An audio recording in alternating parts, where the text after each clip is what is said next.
하나님의 특별한 위로와 사랑이 가득 넘치시길 소원합니다. 우리 옆에 계신 분들과 함께 인사를 나눕시다. 예수님이 우리의 소망이십니다. 함께하니 행복합니다. 네. 항상 강건하시고 또 이 환절기에 우리의 건강 잃지 않도록, 육신의 건강뿐만 아니라 우리 영적인 건강 잃지 않도록 힘쓰는 우리가 되었으면 좋겠습니다. 오늘 말씀을 통해서 부드러운 마음으로 섬깁시다 라는 말씀으로 함께 나누고자 합니다. 참 사람과의 관계에서 이 마음이라는 것이 굉장히 참 중요함을 얼마나 우리는 많이 느낍니까? 마음 여하에 따라서 그 만난 음식도 마음이 지옥 같으면, 흔히들 그 맛있는 밥맛도 모래를 씹는 것과 같다. 모래를 씹는 것이 아닌데 마음 상태에 따라서 음식물을 그렇게 받아들이는 것이죠. 또 마음 여하에 따라서 인간관계도 기분 좋은 만남이 되는가 하면 또 불편하고 불쾌한 만남이 이어져 가기도 하죠. 변화된 것은 아무것도 없는데 마음 여하에 따라서 자기의 환경을 조금 전과 지금의 상황을 전혀 상반되어진 모습으로 받아들이기도 합니다. 심지어 마음이 강팍하고 마음이 굳어 있는 사람, 또 마음에 완강하게 이렇게 좌물쇠를 쥐고 있는 사람, 어떤 말이든지 어떤 행동이든지 참 들어가지 아니하고 말하다 보면 튕겨나온다라는 느낌을 받기도 합니다. 참 그러나 그런 굳은 마음과 닫혀져 있는 마음으로 살아갈 때 참 행복을 발견하기보다는 여러 가지 고통이나 두려움이나 심지어는 그 아픔까지도 어떤 것도 이 행복을 찾아내기보다는 불편함으로 또 불행함의 삶을 지속적으로 살아가는 모습들을 발견하게 되어집니다. 오늘 말씀을 통해서 우리에게 돌과 같은 마음, 그리고 부드러운 마음, 살과 같은 부드러운 마음, 하나님이 원하시는 이 말씀을 통해 우리의 마음의 변화, 그리고 참 행복을 발견하는 시간이 되기를 간절히 바랍니다. 먼저 오늘 말씀을 통해서 보면 예루살렘 주민은 에스겔의 형제와 친척 온 이스라엘 족속을 향하여서 말합니다. 오늘 하나님께서 에스겔 선지자를 만나서 말씀하여 주시는데 그 말씀을 통해서 두 부류로 지금 나누어져 있던 것을 보여줍니다. 예루살렘에 남아있는 사람, 바벨론의 포로로 잡혀간 사람, 이렇게 두 부류로 나누어졌습니다. 그런데 예루살렘 주민이 이 포로로 잡혀가는 사람들을 향하여 하는 말로 하나님은 시작하십니다. 에스겔에게 내가 그 이야기를 들었다. 그들이 예루살렘 주민이 포로로 잡혀가는 자기 동족들을 향하여 이러이러한 말을 하였는데 내 마음은, 내 생각은 이렇다. 내가 바라는 바 뜻은 이것이니라 라는 어조로 하나님께서 오늘 에스겔 선지자를 통해 하시는 말씀입니다. 그 첫 번째가 하나님이 하시는 말씀이 예루살렘 주민들의 시각이지요. 바벨론 포로로 잡혀가는 사람들을 향한 시각입니다. 뭐라고 말합니까? 에스겔서 11장 15절 말씀을 보면 인자야, 에스겔을 말합니다. 인자야, 예루살렘 주민이 내 형제 곧 내 형제와 친척과 온 이스라엘 족속을 향하여 이르기를 너희는 여호와에게서 멀리 떠나라. 이 땅은 우리에게 주어 기업이 되게 하신 것이라 하였나니. 하나님이 에스겔에 말씀하시는데 예루살렘 주민들이 포로로 잡혀간 자기 동족들을 향하여 뭐라고 말하였다고 나옵니까? 밑줄 꺼져 있는데 너희는 여호와에게서 멀리 떠나라. 멀리 떠나라. 무슨 말입니까? 너희들은 지금 벌 받아가지고 저주 받아서 포로로 잡혀가는 거야. 우리는 하나님의 축복받는 백성이기 때문에 바벨론의 포로로 안 잡혀가는 거야. 그러니까 너희들은 포로로 잡혀가서 그쪽에 있는 신을 섬기든지 하여라. 조롱 섞인 말로 그렇게 말합니다. 그런데 심지어 저주와 같습니다. 자기 동족, 누굽니까? 동족들은 하나님을 믿는 하나님의 백성들 아닙니까? 그런데 바벨론 침략으로 인하여서 포로로 1차, 2차에 걸쳐서 잡혀갑니다. 잡혀가는 동족들을 향하여서 해서는 안 될 말이죠. 여호와에게서 멀리 떠나라. 너희들은 하나님이 버린 자다. 저주합니다. 어찌 동족이 이렇게 말할 수 있습니까?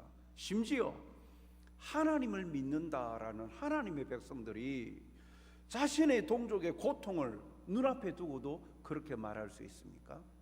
그 다음 말씀을 보니까 이 땅은 우리에게 주어 기업이 되게 하신 것이다. 이 예루살렘 땅, 이 땅 하나님이 우리에게 주신 것이다. 하나님이 너희를 포로로 잡아가게 하시는 거 보니까 너희들은 하나님의 백성이 아닌 것 같아. 너희들은 이 땅에서 살 자격이 없는 것 같아. 그러니까 포로로 잡혀가서 그쪽 이방신을 섬기든지 네 마음대로 살아. 너와 우리는 달라. 이렇게 규정짓고 있는 것입니다. 한마디로 이기적인 행동이죠. 그들이 말하고 있는 우리가 누구입니까? 자기 중심적인 생각과 판단으로 인한 이러한 행동들은 다른 사람에게 고통을 안겨줍니다. 하나님의 백성들 입에서 어찌 동족들을 향하여서 하나님에게서 떠나라 라고 말할 수 있습니까? 그 개념의 중심은 우리하고 너희는 다르다는 겁니다. 우리라는 이 공동체성이 가지는 부정적인 면에서의 편가름이 가져온 결과입니다. 예루살렘 주민들이 생각하는 우리, 그들이 말하는 우리라는 공동체, 하나님의 축복을 받는 우리라는 공동체의 핵심이 무엇입니까? 결과적으로 포로로 잡혀가냐 아니냐 여합니다. 그리고 그들에게 있어서는 그 영역의 구분이 땅과 재산, 지역에 머물러 있는 것입니다. 봐라, 너희들은 저주받아서 포로로 잡혀가지 우리는 이 땅에 아직도 포로로 잡혀가지 않고 살아남아 있어. 이것이 하나님의 축복이요, 이것이 하나님의 백성이야. 하나님의 백성이라는 공동체성을 우리, 너희라는 개념으로 인간적인 이기적인 판단과 생각으로 집어넣은 것입니다. 결과적으로 봐라, 우리는 남았고 너희들은 포로로 잡혀가니까 너희들은 버림받은 자야 라고 생각하는 것입니다. 그래서 선을 그어버립니다. 과연 그렇습니까? 나중에 우리가 말씀을 살펴보면 보다시피 그건 극히 이기적이고 개인적인 생각의 판단의 결과입니다. 같은 신앙 고백으로 하나됨을 거부하고 있는 것입니다. 공동체성, 하나님의 백성 공동체성은 포로로 잡혀가든 환난을 당하든 하나님의 백성입니다. 그런데 이들은 편가름을 합니다. 우리는 우리에게 이 땅을 기업을 주셨어. 그러면서 어떻게 합니까? 포로로 잡혀간 사람들이 남겨놓은 기업, 재산 다 독차지하는 거예요. 쉽게 말하자면 너희들은 잘 가. 너희들이 남겨놓은 땅 이제 우리가 독식해서 우리가 누릴 거야 라는 말입니다. 어떻게 이 공동체, 특히 하나님의 백성 공동체에서 이러한 일들이 자행될 수 있을까요? 그들을 사로잡고 있는 것은 이기적인 그들의 생각과 마음입니다. 특히 우리라고 규정짓는 것이죠. 우리의 모습들 속에도 이러한 예루살렘 주민이 가지고 있는 편가름과 같은 것이 있지는 않습니까? 우리 참 중요합니다. 공동체성을 가지는 거 참 중요하죠. 그러나 같은 신앙의 고백 안에 포용성도 함께, 배려도 함께 들어가야 되는데, 손안에 들어온 사람들만은 우리이고 우리 손안에 들어오지 아니하는 사람들은 우리하고는 다른 저주받을 자라고 평가름하는 것, 이것은 다른 타인에게 고통을 안겨주는 것이지요. 기대라는 우리 찬양이 있지 않습니까? 주 안에 우린 하나, 모습은 달라도 예수님 한 분만 바라네. 삶의 모습이 다 다르지만 그러나 한 분 하나님, 그 하나님을 향한 예수 그리스도, 그 하나님을 향한 신앙의 고백을 함으로 우리는 하나가 되었다라고 고백하지 않습니까? 그러므로 우리는 혹시 우리의 이기적인 편가르기 모습들이 있지는 않는지 없는지 돌아보아서 우리의 모습을 경성하고 풍성한 교제가 이어가도록 우리의 모습을 겸비해야 할 것입니다. 성정교회 성도들은 이러한 편가름, 그래서 눈앞에 나타난 결과만 보고 하나님의 뜻이 어디 있는지 알지 못하고 자기가 누릴 재산이나 욕심만 가지고 이 자리가 좋다, 그래서 우리끼리 이러한 편가르기나 모습들이 우리 가운데는 사라지고 하나님의 특별한 은혜로 하나 되는 은혜가 우리 가운데 넘쳐나기를 간절히 소원합니다. 하나님은 이러한 상황을 보시고 말씀하십니다. 하나님의 마음이 어디 있는지 말씀하십니다. 먼저 에스겔에게 예루살렘 거민을 향하여서 이렇게 말해라 라고 말씀합니다. 에스겔서 오늘 11장 16절 보니까, 그런즉 너는 말하기를 주 여호와의 말씀에 내가 비록 그들을 멀리 이방인 가운데로 쫓아내어 여러 나라에 흩었으나 그들이 도달한 나라에서 내가 잠깐 그들에게 성소가 되리라 하셨다 하고 라고 말씀합니다. 오늘 본문에 그들이란 말이 3번 나오죠. 그들이 누굽니까? 포로로 잡혀간 사람들을 말합니다. 너는 말하기를, 누구에게 말하는 거예요? 그렇게 잘가, 여호와를 떠나, 멀리 떠나 라고 말하는 예루살렘 주민에게 에스겔이 말하라 라고, 무슨 말을? 변호하라는 이야기입니다. 포로로 잡혀간 사람들이 저주받아 가지고 하나님의 심판을 받아서 멸망받을 자가 아니라 오히려 뭐라고 말씀하십니까? 하나님이 그들과 함께 하시겠다. 그리고 오늘 본문에 그 16절 뒤에 보니까 그들이 도달한 나라들에서 내가 잠깐 그들에게 성소가 되리라. 내가 그들에게 성소가 되리라. 잠깐 그들에게 성소가 되리라. 마치 예루살렘에 있는 예루살렘 성전에 거하신다는 하나님께서 그쪽으로 옮겨가신 듯한 느낌을 주는 듯한 표현을 사용하신 거예요. 잠깐 동안 예루살렘을 떠나서 그들과 함께 하겠다. 물론 하나님은 무소부재하신 분이시기 때문에 장소에 제한되시는 분이 아니십니다. 무엇입니까? 하나님의 마음이 지금 어디에 향하고 있다는 것이죠. 예루살렘 주민들은 포로로 잡혀가는 사람들을 배척하고 너희들은 벌받았다라고 이야기하지만 하나님의 마음은 어디에요? 포로로 잡혀간 사람들과 함께 하고 있다라고 말씀하는 것입니다. 이 예루살렘 주민들의 생각과는 판단과는 다르죠. 그리고 또한 더불어서 포로로 잡혀간 이들에게 하나님은 또 말씀하십니다.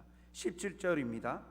너는 또 말하기를 주 여호와의 말씀에 내가 너희를 만민 가운데서 모으며 너희를 흩은 여러 나라 가운데서 모아내고 이스라엘 땅을 너희에게 주리라 하셨다. 이제는 포로로 잡혀간 사람들에게 말씀하시기를 너희들은 심판받아가지고 멸망받을 자가 아니야. 내가 너희와 함께 하는데 다시 너희를 회복시켜 주겠다. 다시 너희들을 예루살렘으로 돌아오게 하겠다라고 회복의 말씀을 그들에게 주시는 것입니다. 포로의 자리에서 해방되고 회복하시겠다는 것이지요. 하나님은 포로로 끌려간 이들을 버리지 않으셨습니다. 하나님은 포로로 끌려간 나라에서도 그들과 함께 하신다고 약속하셨습니다. 훗날 반드시 그들을 다시 돌아오게 할 것이라고 말씀하십니다. 이것을 통해 우리가 무엇을 알게 되어집니까? 예수님을 믿는다고 하면서 신앙생활을 하다 보면 때로는 만사형통, 모든 일이 잘 풀릴 줄 알았는데 예수님 믿어도 경제적으로 힘들어, 직장생활도 힘들어, 인간관계도 힘들어, 뭔가 장밋빛, 핑크빛 인생을 살 듯 그러한 것을 바라보았는데 예수님을 믿는데도 신앙생활 하는데도 환난과 고통과 어려움들이 오더라는 것이지요. 그럴 때마다 과연 내가 예수님을 믿는데 신앙생활을 하는데 과연 하나님 살아계실까? 이런 의구심이 안 드십니까? 그런데 오늘 상황을 보십시오. 자기 동족들이 너는 여호와에게서 멀리 떠나 하나님이 너희를 버렸어 라는 그런 말들 들을 때 그런 마음이 안 들겠습니까? 왜 우리만 잡혀가지? 내가 뭘 잘못했다고? 저들은 왜 남겨져 있고 왜 우리만 잡혀가지? 버림받았다, 멸망의 길로 간다라고 생각 안 하겠습니까? 그런데 하나님은 뭐라고 말씀하십니까? 떠나지 않는다, 너희와 함께한다, 그리고 반드시 회복시키신다, 반드시 자유의 자리로 돌아오게 하신다. 무엇보다도 중요한 것은 버림받았다라고 생각하는 그들에게 떠나지 않고 함께 하신다는 위로입니다. 우리 인생도 마찬가지인 거예요. 우리는 눈앞에 놓여져 있는 일들, 상황들 때문에 홀로 버려져 있는 것 같고 하나님은 전혀 관여도 역사도 안 하시는 것 같은데, 그러나 하나님은 오늘 포로로 잡혀간 그들에게 말씀하시듯 우리에게도 말씀하십니다. 아니다, 내가 너희와 함께한다. 네가 고통당하는 것 나도 고통을 함께 당하느니라.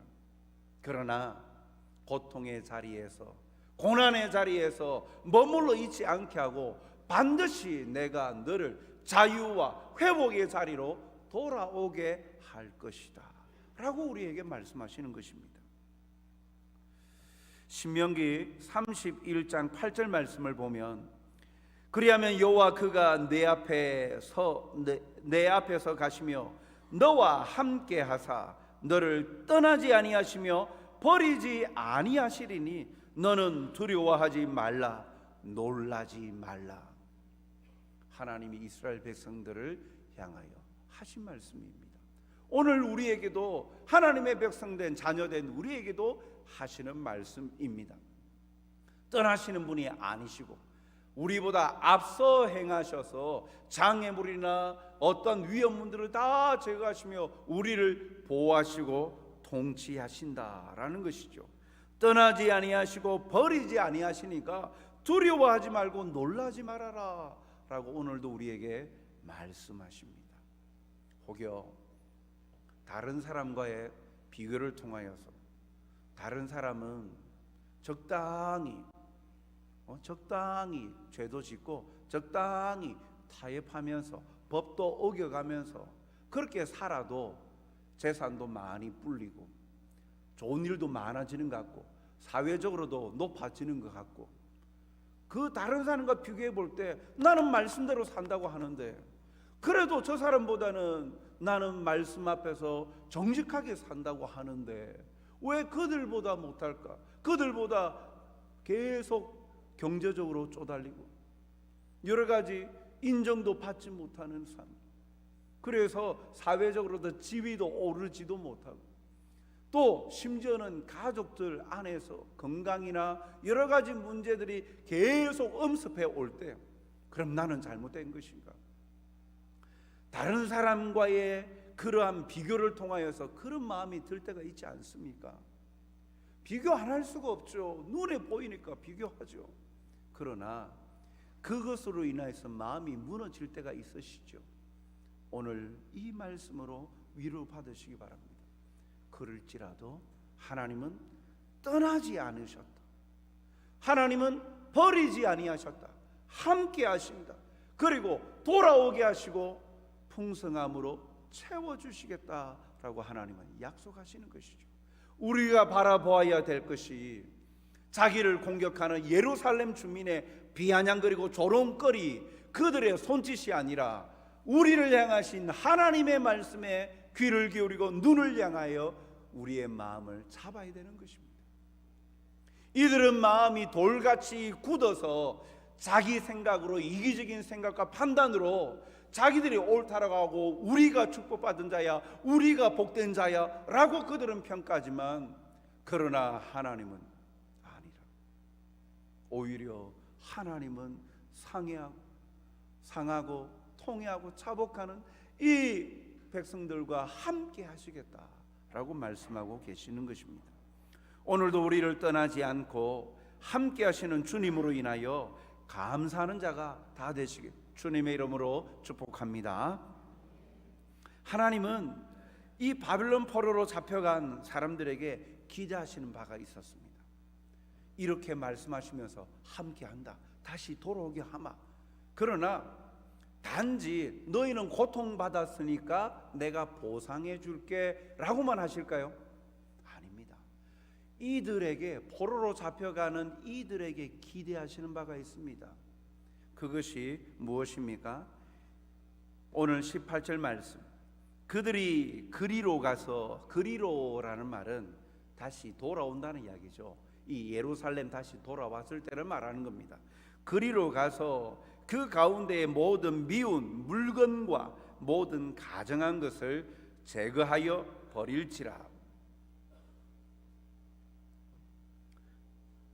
이들에게 기대하시는 바는 다시 회복시킬 때에 그 삶의 자리에서 해야 될 사명을 주었습니다.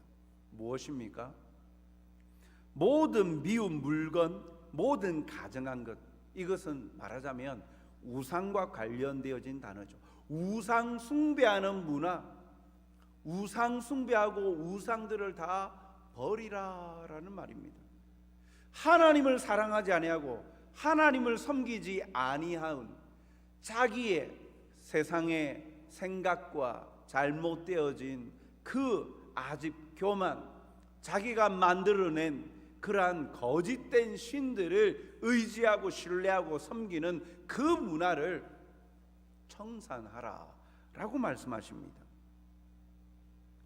우상 숭배는 곧 성적인 타락과 많은 범죄로 이어지기 때문에 모든 물건과 모든 가증한 것을 제거하라라는 것이 우상 숭배와 음란과 범죄에서 벗어나길 원하시는 하나님의 마음이죠. 왜 이들을 회복시켜서 돌아오게 하시느냐? 이들을 통하여 하나님의 나라가 건강하게 세워져 가길 하나님은 원하시는 것이죠. 하나님은 하나님의 백성 다음을 회복하기를 이들에게 기대하시는 겁니다. 무슨 말입니까? 남아있는 자들이 하나님의 백성답게 살지 못했다는 겁니다. 바벨론 포로로 잡혀간 이들이 우상 숭배에서 잡혀갔느냐? 그래서 이 예루살렘이 온전하고 거룩하게 만드시려고 이 거룩한 자들만 남겨두고 죄 짓는 자들만 다 잡아가게 하셨느냐? 아니라는 겁니다. 이들이 돌아와서 회복시켜야 될 그 땅, 남겨진 자들의 변화되지 않는 돌같이 굳어져 있어서 자기는 변할 것도 없고 자기는 잘 살고 있는 것처럼, 자기는 잘 믿고 섬기고 있는 것처럼 생각하고 있는 그러한 팽배한 우상의 문화들을 변화시킬 것을 하나님은 원하고 계시는 것입니다. 이를 위해 하나님은 불완전한 인간의 상태로 두지 않으시고 하나님께서 한 마음을 주시어 그 일을 이루도록 하셨습니다. 하나님의 마음은, 하나님의 기대는 하나님의 백성들이 하나님의 백성답게 거룩함을 유지하고 살아가길 원하시고 기대하시는데, 이 일을, 변화를 만들어가는 일에 포로로 잡혀간 이들을 사용하시겠다. 그런데 그들이 무엇으로 변화시키겠습니까? 이들의 힘으로는 안 돼요. 이들도 연약하니까요. 그래서 하나님께서는 한 마음을 주셨다라고 말씀합니다. 오늘 19절에서 20절 말씀을 보면, 내가 그들에게 한 마음을 주고 그 속에 새 영을 주어 그 몸에서 돌 같은 마음을 제거하고 살처럼 부드러운 마음을 주어 내 율례를 따르며 내 규례를 지켜 행하게 하리니 그들은 내 백성이 되고 나는 그들의 하나님이 되리라. 이들에게 새 한 마음, 일치된 마음을 주신답니다. 어떤 마음이요? 하나님의 백성다움을 회복하고자 하는 그런 마음. 그 마음을 주시는데 그 속에 새 영을 주셨다. 인간의 의지만으로 안 되니까 새 영, 하나님만을 섬기는 온전하고 순결한 심령을 말합니다. 즉 유다 공동체는 이전과 달리 마음을 오로지 함께하여 섬길 것인데, 그러한 상태는 이전에 결코 있지 않았던 완전히 새로운 심령으로 그렇게 할 것임을 나타내는 것이죠. 그리고 그 몸에서 돌 같은 마음을 제거하고 살처럼 부드러운 마음을 준다. 어디를 향하여 돌 같은 것입니까? 하나님을 향하여 돌같이 굳어 있는 마음이 살처럼 부드럽게 포용하고 받아들일 수 있고 소망하고 누릴 수 있도록 변화시켜 주신다라는 것이죠. 굳은 마음이 부드러운 마음으로 바뀌어지면 하나님의 말씀을 따르고 즐거워하고 지키고 행하게 된다라는 것입니다. 그 결과로 그들이 하나님의 백성이 되고 하나님이 그들의 하나님이 되는 언약 관계가 회복되어진다라는 것이죠. 오늘 이 말씀에서 또 한 가지 우리가 주목할 것은 돌 같은 마음을 제거하고 살처럼 부드러운 마음을 주신다라는 표현입니다. 돌같이 굳어진 마음으로는 하나님을 사랑할 수 없습니다. 하나님의 말씀에 제대로 순종하기 어렵습니다. 돌같이 굳어진 마음은 거짓과 위선으로 가득 찬 종교인으로 만들어버립니다. 더욱 무서운 것은 돌같이 굳어진 마음을 가진 사람은 자신이 그런 사람임을 결코 알지 못한다는 데 있는 것이죠. 하나님의 자극에 무디어져 있는 것입니다. 그것은 곧 우리도 언제든지 돌같이 굳어진 마음을 가진 사람들이 될 수 있다라는 사실입니다. 어쩌면 지금 우리가 그런 사람이 되었는지도 모릅니다. 우리 자신은 인식하지 못할 수도 있지만 말입니다. 하나님께서 이 말씀을 통해 이들을 통해 예루살렘을 다시 회복시켜 가시는데, 이들마저도 돌같이 굳은 마음이 되어서 똑같은 전철을 밟지 아니하도록 살처럼 부드러운 마음을 주신다. 즉 무엇입니까? 하나님의 백성으로 하나님을 섬길 수 있는 마음은 돌같이 굳은 마음이 아니라 살처럼 부드러운 마음입니다. 자기 주관과 관점과 자기 생각과 아집으로 똘똘 뭉쳐 있어서 자기의 판단 기준에 이건 옳다 아니다라고 생각하며 신앙생활 하는 것이 아니라, 그런 마음은 돌같이 굳은 마음이고 언제든지 가슴을 열어 하나님의 말씀 앞에 부드러운 마음으로 심령의 변화를 받아서 하나님의 은혜와 역사를 누리며 살아가는 자이기를 하나님은 원하고 계신다라는 것입니다. 사랑하는 성도 여러분, 포로로 잡혀갔던 이들이 돌아와서 가정한 것을 제거하고 살기를 바라시는 하나님의 기대는 오늘 이 땅에서 살아가는 우리를 향한 기대와도 같습니다. 우리가 살아가는 이 땅에서 하나님이 싫어하시는 모든 미운 것, 가증한 것, 그것을 제거하랍니다. 무엇이 가증한 것이고 무엇이 하나님이 미워하시는 것이고 싫어하시는 것인지 분별해 내어야 하죠.